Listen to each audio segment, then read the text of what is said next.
Al igual que los Digimon Versus, otra cosa que volvió a raíz del Go-Gayo son los tops, y los menciono en plural porque este no va a ser el último que vean en torno a la campaña. Y qué mejor idea que empezar con un top del grupo más sobreexplotado de la franquicia. Pero como ya sabrán, la misma es un tanto problemática, así que pongamos un par de reglas para, bueno, no irnos al carajo.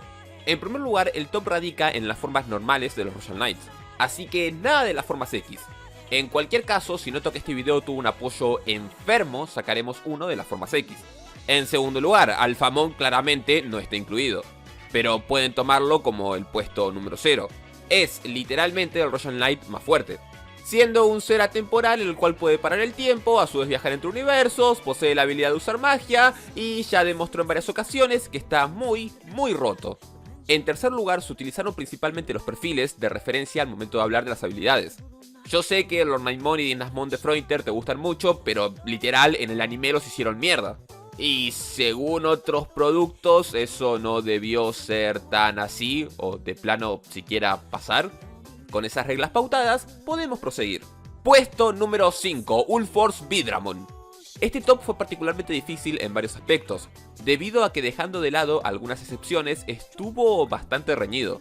Sin embargo, Ulforce Vidramon es un Digimon que descartó con facilidad a varios miembros de la orden. Para empezar, su armadura está compuesta del Super Metal Chrome Digizoid azul, lo cual no solo le da una defensa brutal, sino que textualmente, según su propio perfil, es el Royal Knight más rápido de todos.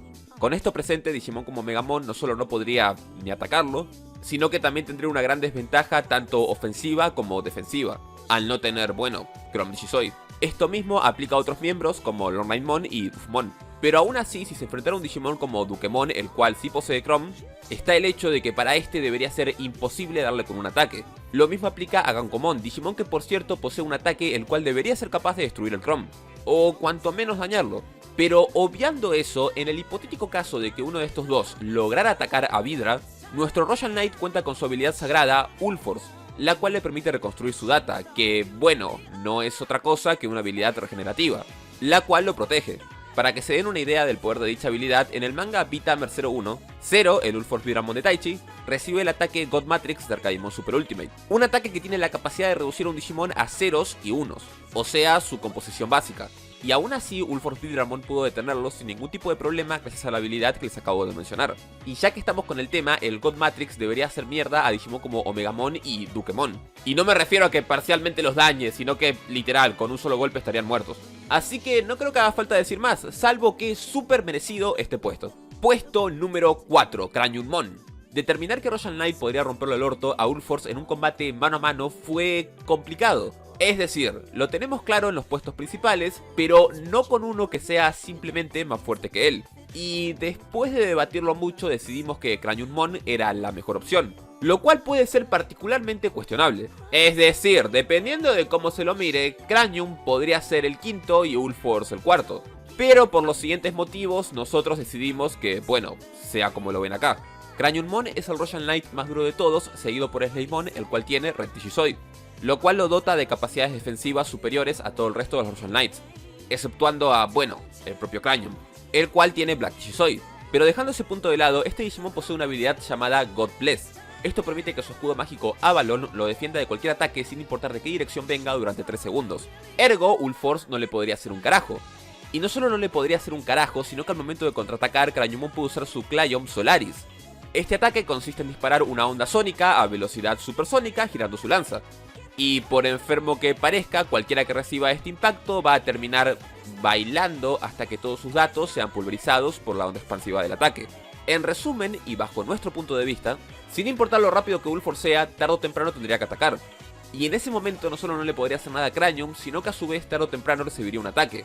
Y gracias al manga de Vitamer y de Crosswar sabemos que la Ulforce no es una habilidad infalible. Es decir, ni puede recuperarte de absolutamente todo y tampoco funciona en cualquier tipo de situación. Por lo tanto, este combate debería resumirse en una batalla de resistencia entre quien hace el primer mal movimiento. Y es más probable, recalco bajo nuestra perspectiva, que Cranium tuviera una apertura antes que Ulforce. Y de ahí el motivo de nuestra decisión. Perdonen que lo justifique tanto, pero sé que este va a ser el puesto más controversial y bueno, esas cosas. Puesto número 3, Dynasmon. Bueno, yo sé que es difícil de creer, pero sí, Sé que lo vieron en Frointer y era un mierder, pero agárrense de los pantalones cuando les diga lo siguiente. Dynasmon posee una armadura hecha de Chrome Digizoid, lo que lo coloca instantáneamente un par de peldaños más arriba que la media. Pero el verdadero motivo de que haya escalado tantos puestos es que en el manga de Cross Wars, justo antes de que Dynasmon lance su ataque más poderoso contra Zedmil y Unmon, el propio Ulforce Vidramon y Dufmon les dicen a todos que se retiren, ya que si algo impacta con ese ataque, será completamente erradicado.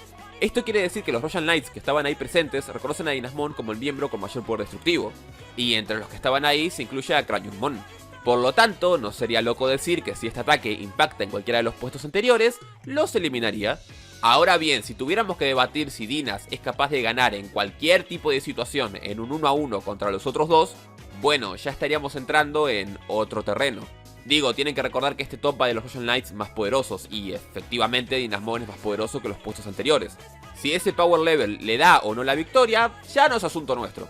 Puesto número 2, Examon. Examon es básicamente Dynasmon 2.0. Y digo esto porque en Cyber Sleuth, videojuego y producto que salió años después que el manga de Cross Wars, es el propio Alphamon quien reconoce a este Digimon como el miembro con mayor poder destructivo. Ya sea un retcon o lo que fuera, me fío más de lo que diga el Alphamoncho que, bueno, de Duff y Ulforce. Que todo bien con ellos, pero bueno, ellos son de ellos y el otro tipo es un ser atemporal y un mago. Pero si dejáramos eso de lado, las alas de Examon están compuestas enteramente de Chrome Digizoid. Las mismas tienen voluntad propia y pueden volverse un escudo para proteger a su portador, si este lo necesita. Pero eso no es lo mejor. La lanza que porta Ambrosius está cargada con balas especiales con virus que poseen diversos efectos. Y el tipo puede volar hasta la exósfera para tirarte un rayo láser con la misma. Cuestión está OP, jodidamente OP en lo que se refiere a power level puro y duro. Puesto número 1, Jesmon. Bien, considerando que no lo nombré hasta ahora, quizás fue un tanto suponible, pero el último Royal Knight en ser revelado terminó siendo, al menos a nuestro parecer, el más fuerte, dejando de lado nuevamente a Alphamon. En primer lugar, el trío que siempre lo acompaña, llamados Atto, Rene y Por, son seres independientes capaces de brindar la información de su entorno, y a su vez lo pueden defender omnidireccionalmente. O sea, no importa de dónde lo ataquen, siempre se va a cubrir. A su vez puede atacar al formar un escudo triangular, como se vio claramente en uno de los mejores animes de Digimon jamás creados en la historia. Esto es moderadamente interesante porque significa que pese a no poseer una armadura conformada de un metal especial, Jesmon tiene capacidades defensivas muy buenas, las cuales hacen que sea o muy difícil o de plano imposible emboscarlo. Otra cosa bastante curiosa es que en los juegos donde Jesmon salió, su habilidad de protegerse omnidireccionalmente, la cual no voy a nombrar porque tiene un nombre muy complicado, le da protección absoluta contra el daño. Claro que son mecánicas jugables y no necesariamente tienen que ver con el lore, así que tomarlo literal sería tonto. Sin embargo, me pareció relevante mencionarlo. Hasta este momento claramente no hay nada contundente.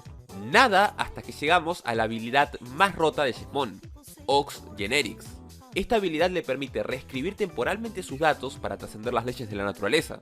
Y según su perfil, esto lo deja dominar a cualquier enemigo. El punto con esta habilidad es ver las implicaciones y al mismo tiempo el hecho de que, bueno, es muy ambigua. Pero si la tomáramos super, mega, ultra literal, Jesmon debería ser capaz de salir de cualquier situación adversa que un enemigo le pueda causar usando esto. Y spoiler, en la historia actual de Digimon, cuando Jesmon se tuvo que enfrentar a, bueno, los Demon Lords, eso no pasó. Cuando se supone que esta habilidad le permite a voluntad no estar atado por, bueno, las leyes del mundo material como lo conocemos, lo cual es bastante enfermo. Pero como notaron, existen contradicciones al no establecer los límites precisos de dicha habilidad. Es decir, el texto más que nada es una libre interpretación, porque, bueno, ni siquiera en la propia franquicia funciona así, cuando debería funcionar así. Pero al no haber establecido unas reglas de cómo funciona o límites de la misma, bueno, básicamente puede ser cualquier puta cosa. Y me gustaría decir que esto es un caso particular, pero es típico de Digimon. En síntesis, hasta que esta habilidad se utilice en uno o más productos y se explique propiamente cómo carajo funciona, va a permanecer en un halo de ambigüedad supremo. O sea, si lo piensan, Dynasmon era bien hasta que en el manga de Cross Wars los propios Royal Knights reconocen su fuerza, para que después termine viniendo Alphamon y te digan Cyber Sleuth que Examon es aún más fuerte. La información está siempre sujeta a cambios. Reduciendo todas las ambigüedades, el resultado es, bueno, este top. Antes de concluir, no me puedo ir sin poner a Magnamon como mención honorífica, ya que según su perfil, el tipo técnicamente puede crear un milagro cuando realmente lo necesita. que no es otra cosa que decir que el man se puede sacar un Deus Ex Machina del culo si así lo requiere, aunque la franquicia jamás abusó de ese hecho, exceptuando el manga D-Saber, pero como no es canon y es una mierda, nos chupa un huevo. Y finalmente llegamos al final. No puedo creer que voy a decir esto, pero bien, lo hicimos. Llevo 40 minutos de grabación. Va a doler. Recuerden por favor que este video es parte de la campaña GoGayo. Así que si les gustaría tener más contenido de este estilo, lo cual incluye tops, misterios y enigmas, versus, etc., sería genial y se los agradecería bastante que difundan la misma. La fuente para leer los perfiles está abajo en la descripción y poco más. Oh, bueno, qué diablos, ya que estamos, si logran llegar a 5000 likes en una semana, lo que es claramente optativo, hacemos un top pero con las versiones X, lo cual, bueno, sería increíblemente más problemático porque tienen habilidades muy enfermas. Y si no, bueno, en algún momento se hará. Yo soy Drash y nos vemos en el siguiente video de Rewoldy. ¡Adiós!